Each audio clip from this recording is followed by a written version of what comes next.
Well, I was going to say that, but Wario already said it. Oh well, I'll say it anyway. Welcome to Wario World. If you don't know, this is a collectathon kind of game, but nothing like Mario 64 or Banjo-Kazooie or anything of that nature. It's got its own flavor to it. And I want to reveal that flavor by playing this game. It's one that's, I wouldn't say super special to me, but it is a game that I like, and I have some memories with it. Well, really just like 1 or 2 memories, but I think that's probably good enough. So let's just get started on this unusual adventure with a protagonist that I don't particularly like, but it doesn't matter so much to me. Long ago, there was an evil black jewel that fed on the wishes of people, and then pooped out power. This dark jewel gave birth to many evil spirits who then tormented the good creatures of the world. Then, just when it seemed like the evil spirits would overrun the land, conveniently the spritlings of the sacred forest danced their way in and ensnared the black jewel and hid it away deep within their ancient ruins. But over time, everyone forgot about this. They were just like, oh, that happened? Okay. And then one day, a greedy treasure hunter by the name of Wario stole the jewel from the ruins, ruining everything. Haha. Hoo, free at last, I'm chock full of power. I think I'll turn all of this greedy sap's jewels into evil spirits. Somehow. Bwahahaha! Then it turns out the Black Jewel is a Majora's Mask 3D boss, Wario is in all caps for some reason, and also for some reason, Wario himself has a very orange forehead. I'm pretty sure that's his skin. I don't know why his forehead is so orange. Unless he just took that trait from another particularly rich world leader of current times. So we go through his expansive basement. There's the Black Jewel. This is the part where he turns all of his riches into monsters. Which actually I think is kind of an interesting thing. It's not often in a game that... Well, at least not as far as I know, it's not often that there's a very defined explanation for why you're fighting the monsters. Because, you know, in a Mario game, typically it's just you beat up Goombas, you jump on their heads, because that's just what you do. In, like, Final Fantasy or whatever, you attack bunny rabbits on the fields to gain levels, and that's about it. It's not really relevant to the plot at all. But then you've got this game, where the reason that you can hit enemies and coins pop out of them is because the enemies are your money. So, it's like mechanically that makes a lot of sense. I don't know, I just think it's interesting. Another example of a game that sort of does this would be Luigi's Mansion, because in Luigi's Mansion, the whole plot of that game is basically that you're trying to suck up ghosts that belong in paintings. So, every enemy that you encounter and defeat in that game by vacuuming them up is relevant to the plot. So, it's weird that a game like this would have that sort of attention to detail to it. But yeah, this is a spriteling. I'm probably not going to pay any attention to anything that they say, because it's not particularly important to me. I've already heard all of it before, or read all of it before. Mostly they just say, here's a basic move that you can do, here's a tip, the boss coming up, this is how you can maybe beat him. Or her. I think it's usually a him, maybe some, I don't know. I'd have to think about it, I haven't thought about the bosses very much. But yeah, whenever I say this game has a lot of variety, which I can't remember if I said that or not, but it definitely does, just not in the combat. The combat is pretty much the exact same in every level. All the enemies that you encounter in this first stage, they're going to be seeing these exact same enemies just with different models in every other level, and that's kind of the extent of the combat. Which I am fine with, because for the most part the game doesn't really force the combat on you. It's not really like... Huh, interesting. Sometimes that treasure chest is a bomb. It has a bomb inside, but in that case it had money. I'm not really sure why. Maybe, oh, it's probably because the first time you break it, maybe that's when it has coins, and then every time after that is bombs? I'm not really sure. But you don't want to touch the bombs. Well, you can touch them if you want to, just not when they're exploding. I don't know, I'm all over the place with my thoughts here. But yeah, I think even though you do the same punches and the same dilly-dally hootenanny in every stage, there are things like this that are constantly different in every stage. Like, you have these little mini room levels, and you have some... Whoop, dude. Learn to... Okay, that's better. I'm gonna have to get used to this game a little bit, because I haven't played it in a long time, but... Yeah, this, every level in this game has a lot of mini-levels that are all very different and have pretty cool challenges in them. Here's another one. Right away, right off the bat. They start off pretty basic, and I think they continue to be somewhat basic, but I don't know, I enjoy them. Also, let's just enjoy Wario's about to fall off a ledge animation for a bit. Yeah, so why am I playing this game? Why did I pick this game to play, of all the games that I could be playing?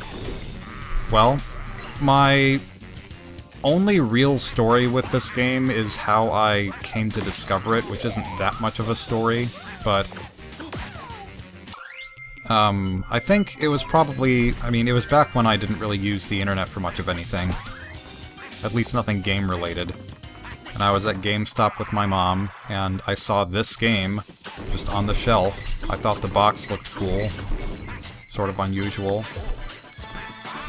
I think probably some of the appeal to the box to me was that it was mostly one color, which, as you know by my username, I like one-color things.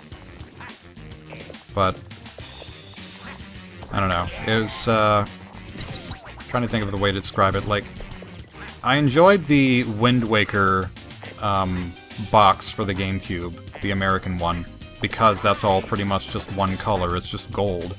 And in the case of the Wario World box, it was just a whole lot of gold with some yellow, which is practically the same almost, and then also some purple because that's part of Wario's clothing. It was mostly just one solid color though, and it kind of stood out to me among many, many other boxes. And so I looked at the back of the box, and I saw this screenshot of just Wario and, you know, a platform and the sky and not much else, except a whole bunch of spiked balls just covering the screen. Everywhere you look, there's more spiked balls. And I was really curious what this looked like in motion. I wasn't sure how it would look. I had sort of an expectation for it, but I wasn't completely sure. And so we rented the game, partly because it was a platformer and I like those and it looked kind of like a Mario game to me, but also because of just that screenshot. And then we rented the game.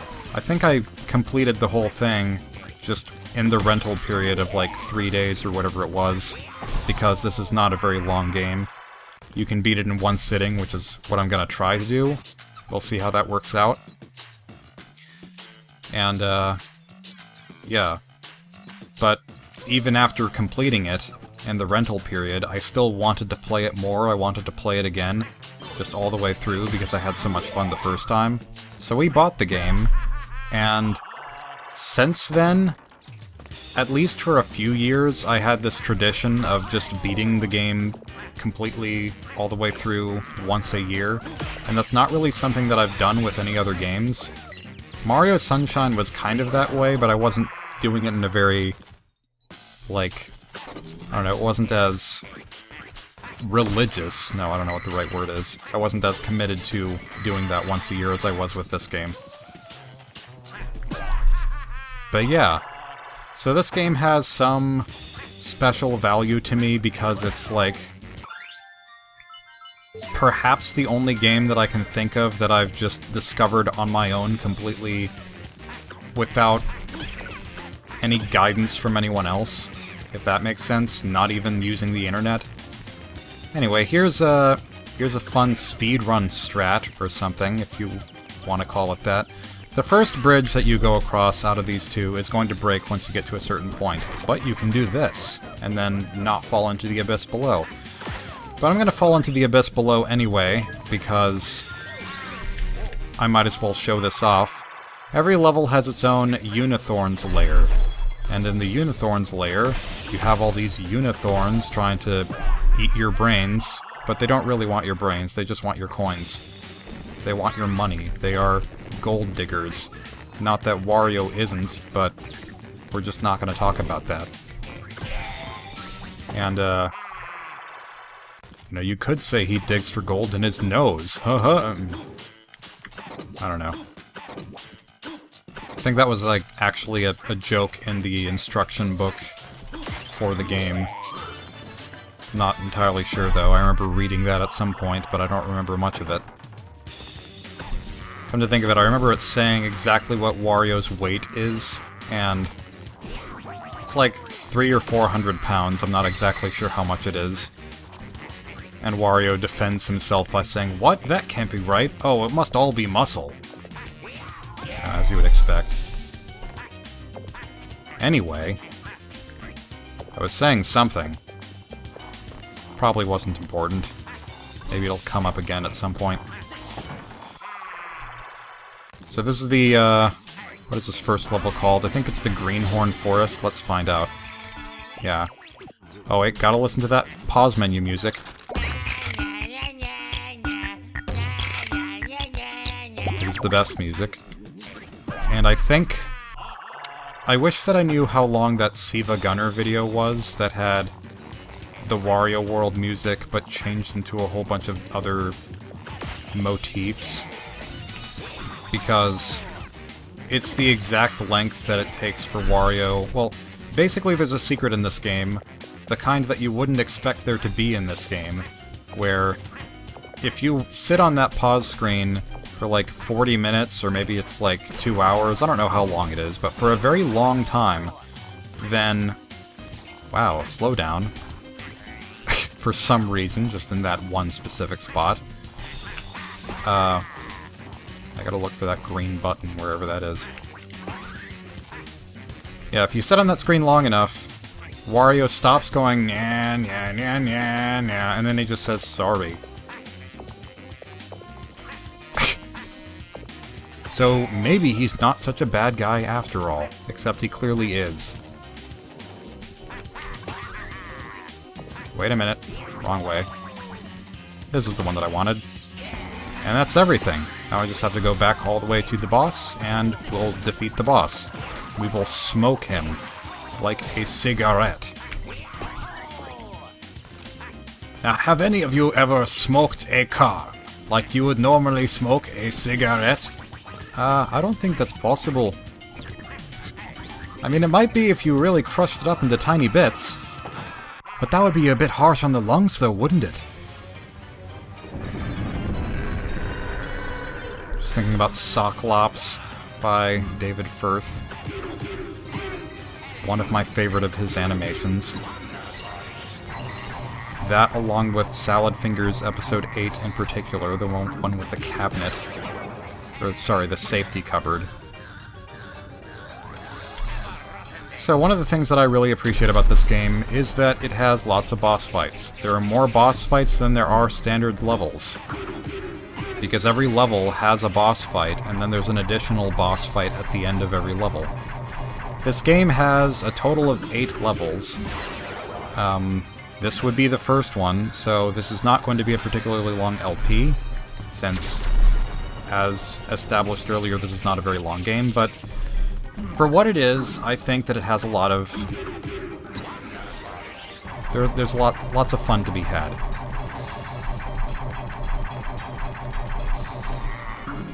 As is typical in Wario fashion, with Wario World and Wario Land and WarioWare, this guy has a very odd design.